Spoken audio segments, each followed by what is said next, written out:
je vous propose de discuter des débuts d'impro. Ah, les débuts d'impro. Alors, moi, j'ai une marotte, un truc que j'apprends à ne pas faire dans mes groupes d'impro, contre lequel je lutte constamment, c'est éviter absolument le bonjour en début d'impro. Alors, il y a toujours des participants, quand je leur dis qu'on ne peut pas se dire bonjour en début d'impro, qui me répondent « Ah, mais du coup, on peut se dire salut, on peut dire ça va, machin, da. Non. En fait, l'idée, c'est de supprimer ces salutations. Pourquoi? Il y a des raisons tout à fait simples. C'est que d'abord, c'est pas très intéressant de regarder des gens qui se disent bonjour. Je vous ferai une vidéo qui parlera de l'intérêt du public à un autre moment. Mais clairement, le public n'est pas là pour regarder des gens qui se rencontrent, qui se disent bonjour, qui apprennent à se connaître. Le public, il a envie de voir quelque chose qui démarre immédiatement. Et donc, clairement, il faut enlever tous ces temps de salutations qui n'apportent absolument rien. La deuxième chose, c'est que si on se dit bonjour en début d'impro, c'est en réalité pour prendre le temps de se jauger. Et c'est une manière qui me semble extrêmement maladroite de commencer. Parce que oui, quand on joue avec un partenaire dans une configuration de match, on a quelqu'un qui est dans l'équipe d'en face, dont on ne sait pas ce qu'il va faire, et on a évidemment besoin de ce temps. Mais soyons fins, bonjour, c'est hyper bateau, et ça ferme un nombre de portes incroyable, parce que ça implique automatiquement que les personnages n'étaient pas ensemble dans les heures qui précèdent cet instant. On oublie donc la possibilité que ce soit des amis proches, des membres de la même famille, des collègues en plein boulot, et j'en passe, des meilleurs. Alors, comment faire? Ce que je demande aux joueurs que j'accompagne, en début d'improvisation, c'est d'installer leur personnage de manière la plus efficace possible, en économie de gestes et en économie de parole. J'ai envie de dire surtout en économie de parole, parce que les gestes, on en fait rarement trop. Par exemple, si je veux installer un jardinier, je vais pouvoir faire en gestuel le fait de labourer la terre. Et au niveau du texte, je pourrais dire « Il fait beau temps aujourd'hui pour planter des carottes ». Voilà, c'est un moyen efficace de faire comprendre à mon partenaire que je suis en train de planter des carottes. Et donc, qu'a priori, je suis jardinier ou agriculteur. Une fois que j'ai fait ma petite phrase et ma gestuelle, je n'ai pas besoin d'en dire plus. Ça ne sert à rien d'essayer de meubler l'espace sonore. Oh, la grande peur de la plupart des comédiens d'impro, le silence. Mais tout simplement, il faut que je laisse la place à mon partenaire pour que lui-même ait le temps de faire une phrase pour me donner des indices sur ce qu'il fait. Et j'insiste sur l'importance de la phrase, car le geste ne suffit pas.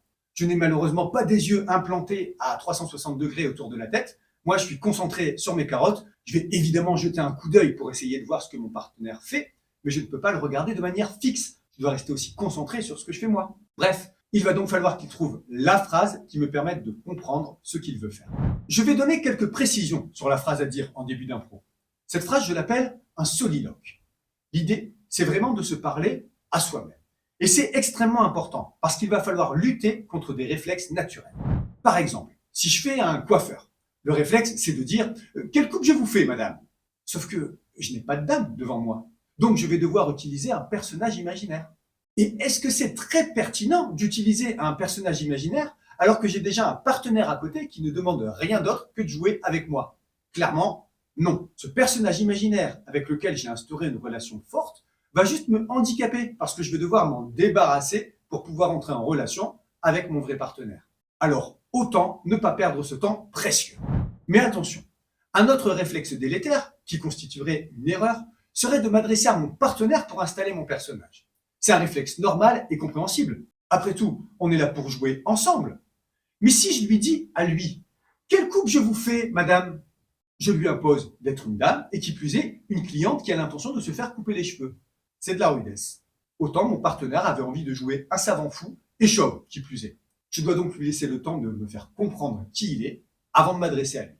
C'est pour ça que le soliloque doit être une phrase pour s'adresser à soi-même. Une sorte de phrase intérieure, mais qu'on dit fort. Pour le coiffeur, un bon soliloque serait par exemple « À force de couper des cheveux toute la journée, j'en ai qui me rentrent dans les narines. Je crois que je suis en train de développer une allergie. » Et je vais me moucher discrètement pendant que mon partenaire, lui, fait son soliloque. Alors on va me dire « Ouais, mais ça, c'est valable pour le premier qui parle. Si mon partenaire a fait son soliloque, je peux m'adresser directement à lui pour qu'il comprenne ce que je fais. » En théorie, oui. Mais en pratique, ça risque juste d'appauvrir l'improvisation. Ce que je constate souvent, c'est que lorsqu'on joue comme ça, c'est-à-dire avec le premier comédien qui soliloque et le second qui entre en contact, eh bien le second a tendance à choisir un personnage en lien avec le premier. Et finalement, ça place directement l'improvisation sur des rails de normalité. Or, on verra dans la vidéo sur le déséquilibre que c'est exactement ce qu'on fuit. Donc, à moins de respecter à 100% l'idée qu'on avait initialement et qui est éloignée a priori de celle de notre partenaire, il faut que le deuxième comédien fasse son soliloque. En définitive, une fois que chacun des comédiens a fait sa gestuelle d'installation de son personnage et a prononcé sa phrase de soliloque, la plateforme est prête pour commencer. Les deux comédiens vont pouvoir se rencontrer, ça fera l'objet d'une autre vidéo dans laquelle on parlera de la rencontre, du début d'improvisation. C'est le moment le plus technique, peut-être même le plus complexe. Une fois que cette base est posée, que les personnages sont installés, qu'ils se sont rencontrés et qu'on sait pourquoi ils sont ensemble, il n'y a plus qu'à dérouler le fil et les choses ne peuvent que bien se passer.